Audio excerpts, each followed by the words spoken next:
김건희는 내가 봤을 땐 그래. 김건희가 수익 사업하는 게 보이는 것들이 되게 많아. 김건희가 관심 갖고 있는 건 딱 김건희 수익 사업이라고 봐도 될 만한 정도가 되어버렸어. 영 대통령 부인으로서 봉사활동 개뿔 같은 소리고요. 어저께 그 뉴스타파가 보도한 걸 보니까 부산 엑스포 홍보한다고 여러분들 기억하시죠? 키링.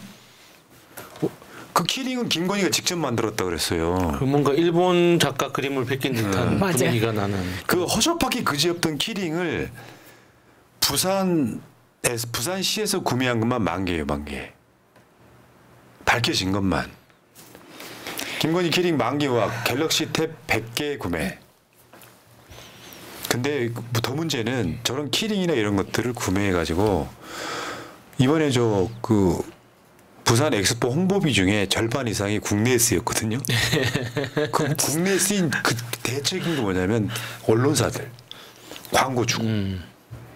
그다음 거 한번 보죠. 부산시가 8,400개, 2,686만 원. 산자부가 2,000개, 700만 원. 키링 14,000개, 3,386만 원. 지금 밝혀진 것만. 그러니까 지금 저 뉴스타파에서 모든 정부 공공기관에 이제 질의서를 보냈어요. 정보 공개 청구를 했는데 이런 물건을 산 내역이 있냐.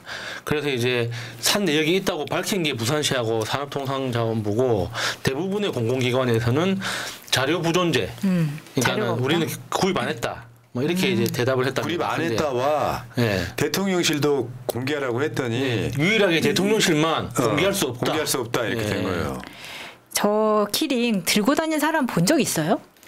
그래서 1만 개나 풀렸다는데 저는 한 번도 없거든요. 없습니다. 그러니까 여러분 저번에 우리가 며칠 전에 했던 게 그런 거죠.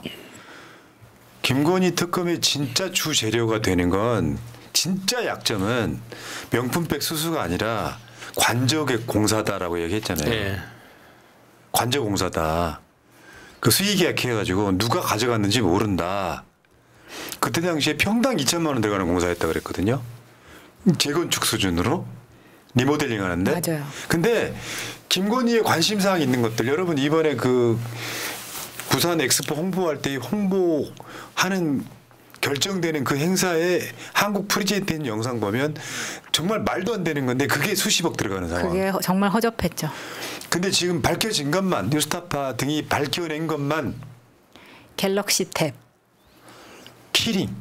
근데 그 키링은 김건희가 직접 만들었어요. 그러면 그 김건희한테 그 키링 만든 키링을 김건희가 누가 줬겠냐고요.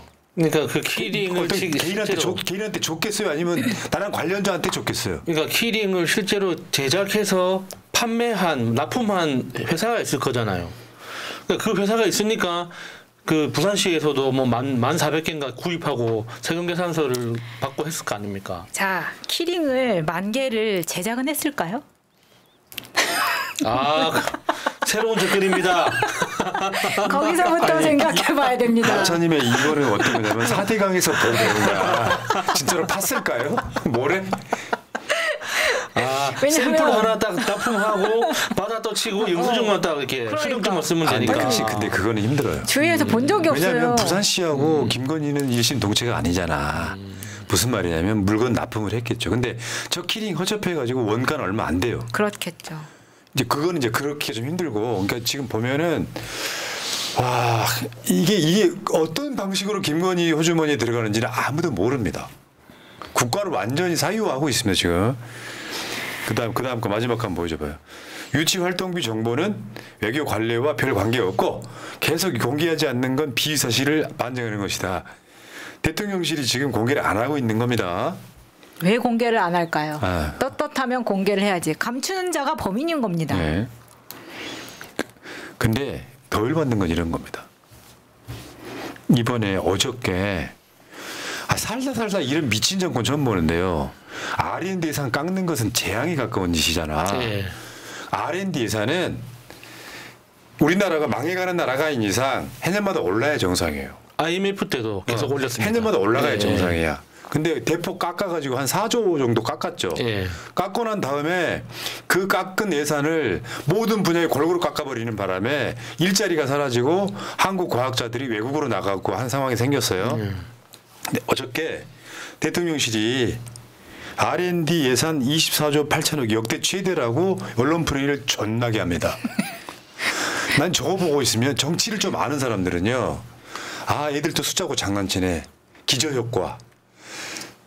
대폭 깎아가지고 올리니까 증가율은 높을 수 있어요. 근데 원상 복구도 사실 아니야. 그래프. 이게 공식적인 숫자인데 R&D 예산이라는 게 우리 예산이 있잖아요. 이게 R&D라고 정확하게 돼 있는 게 아니고 어떤 분야에 또 다른 명목으로 R&D성 예산들이 있는 거예요. 실제로는 24조, 뭐 25조, 21조 이런 게 정확한 숫자도 아닙니다. 네. R&D성 예산들이 있는데 항목을 대충 모아보니까 한 24조 정도 되더라 하는 건데 저렇게 깎았잖아요. 24년에 3조 이상 깎았단 말이에요. 그래놓고 다시 올려요. 그러면서 아까 한 말 역대 최대. 그러면 생각 없는 어르신들이 보기엔 와, 윤석열이가 과학을 위해서 겁나게 투자하는구만. 하나 더 재앙이 있어요. 의대 증원 했잖아. 늘렸잖아요. 그러면 공부 잘하는 애들 다 의대 갑니다. 과학자 될 만한 사람들. 없죠. 거기다 그 의대 증원 늘렸다고 말만 해놓고 의대 증원에 상응하는 또 연구 투자는 또 안 하고 있습니다. 또 그것도 말이 안 되는 거고 지금 그림 보시는 것처럼 23년도에 24.7조, 24조 7천억, 25년도에 24조 8천억, 1,000억 오른 거예요. 2년 전에 비해서. 2년 전 예산 대비 1,000억 더 증액된 겁니다. 그러면 그 1,000억이 순수하게 증액된 거냐. 그러니까 세부적인 내용을 들여다보면 순수과학, 기초과학에 연구되는 건 여전히 계속 줄이고 있습니다. 이거는 대한민국 망하라는 뜻이에요. 맞죠. 근데 어저께 이제 이걸 발표하면서 대통령실이 R&D 예산 삭감에 따른 실직은 유감이다. 이 새끼들 남의 나라 이야기예요? 실직은 유감이다. 그래놓고 깎았던 이유가 나눠먹기식 예산 과감히 정리해서 그렇다. 이런 개소리를 했고요. 다시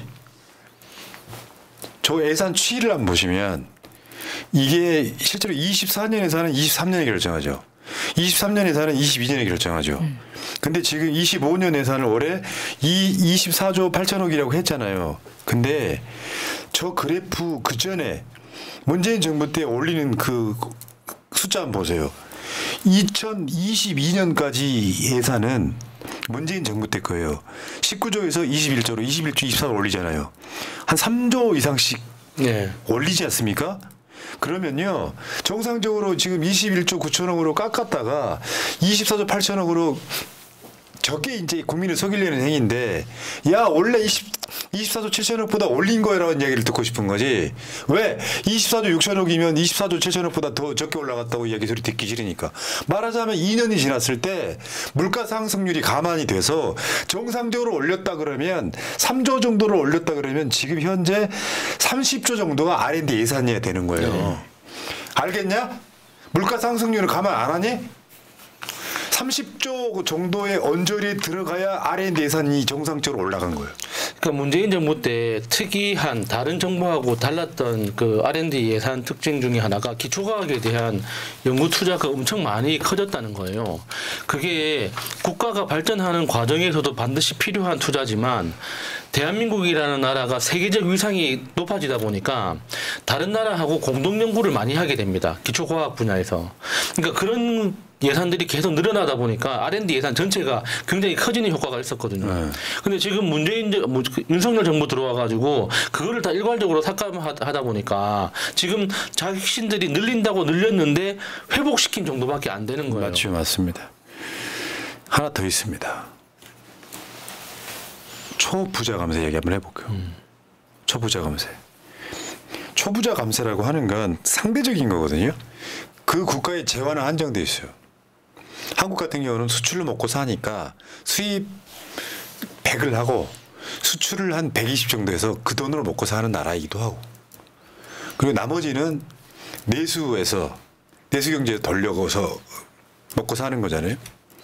근데 윤석열이가 망친 건 서민 경제입니다. 서민이 대한민국의 서민 몇 명이나 될까요?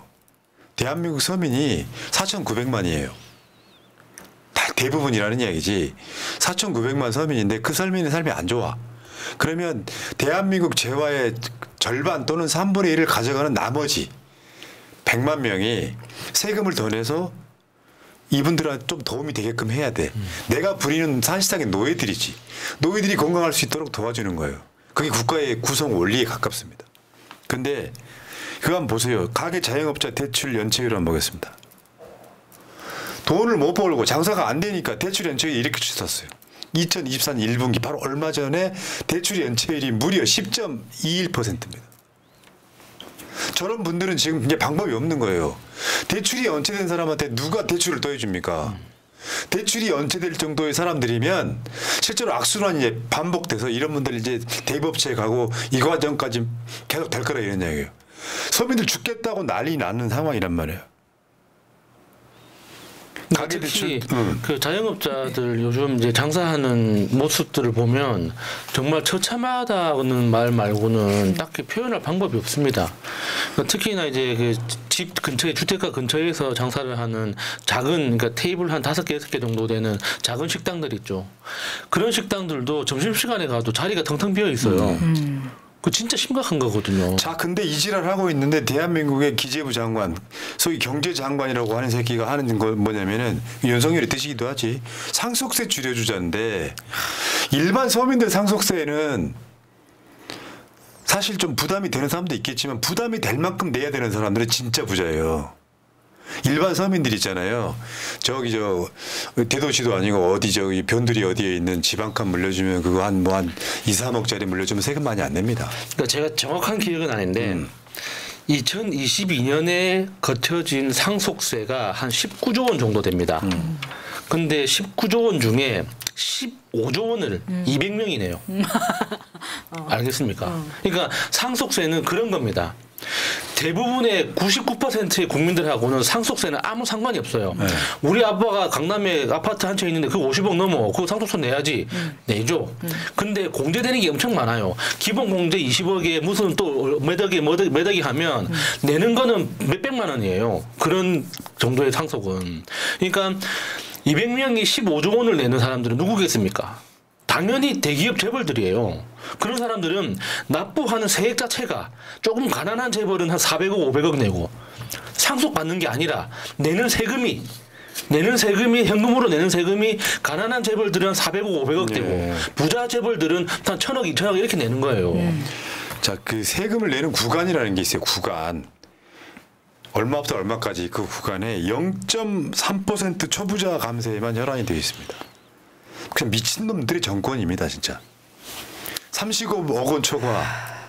이 사람들이 법정 세율이 50%잖아요. 아니 이럴 거면 10억 원 이하는 그냥 오히려 상속세를 없애주는 게 낫지 않아요? 상속 그 얼마 1억짜리 상속받는데 5천만 원씩 띄어가고 그러는 거랑 그거는 너무 그 서민들한테는 이게 큰데 사실 35억 원 초과하는 955명한테는 그렇게 하겠냐 뭐 이런 생각이 드네요. 정말 어떻게 하면 좋니 지금 우리나라. 10억 이하는 다 까줘. 근데 이게 부자가 된다는 것의 어떤 결과물이 오롯이 내 거라는 생각 때문에 상속세를 깎고 싶은 거예요. 그렇죠. 그러니까 전 세계적인 관점에서 봤을 때 대한민국에서 태어나잖아요.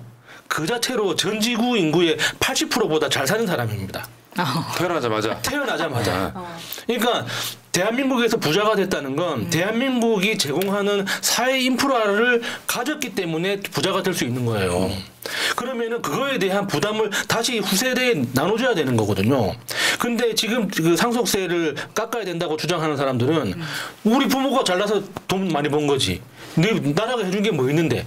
이런 사고방식이 맞아. 사회가 돈을 벌어주는 거지. 네. 기업이 돈 버는 거예요. 물건 안 사주면 벌어요? 벌어지 맛도 못한 것들이. 난 진짜 그렇게 생각해. 사회에는 혼자 사는 사람은 없거든요.